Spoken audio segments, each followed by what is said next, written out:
يا مرحبا ترحيبك ذي وريحان، باسم الغلا والعز ترحيب غالي.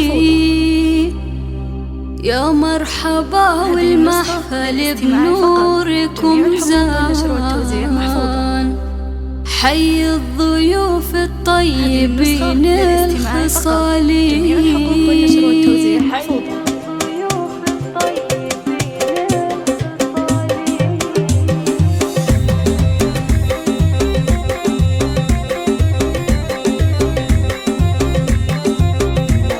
يا مرحبا ترحيبك ذي وريحان، باسم الغلا والعز ترحيب غالي. يا مرحبا والمحفل بنوركم زان، حي الضيوف الطيبين الخصالي. ترحيبة تترادف أعذاب الألحان، ومن الشعر تختار عذب الجزالي.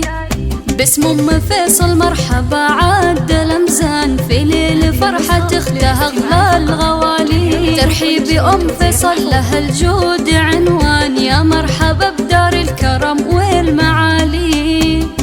ليلة بها ليلة فريدة بالأزمان، فيها يطيب الأنس والاحتفالي. زار العروس اللي بها الحسن فتان، شيخة معاني الزين وأم الجمالي. واللي لفوهم قدرهم عالي الشان، يا مرحبا تنعاد أول وتالي. خواتها منهم ترحيب رسلان، كل ترحب بالحروف الجزالي. سعاد قالت يا هلا بعز ضيفان، بالشاذلية وهيل صفر الدلالي. والعنود ترحيبها عد الأمزان، يا مرحبا بضيوف أحلى الليالي. لضيوفنا الترحيب شايش وطربان، وكل من لفا قدره عزيز وغالي.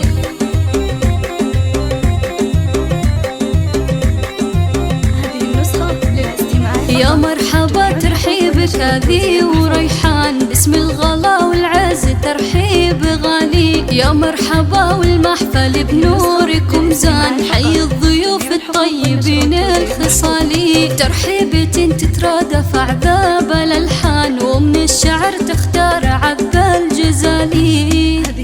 باسم أم فيصل مرحبا عاد الأمزان، في ليل فرحة تختها أغلى الغوالي. ترحيب أم فيصل لها الجود عنوان، يا مرحبا بدار الكرم والمعالي.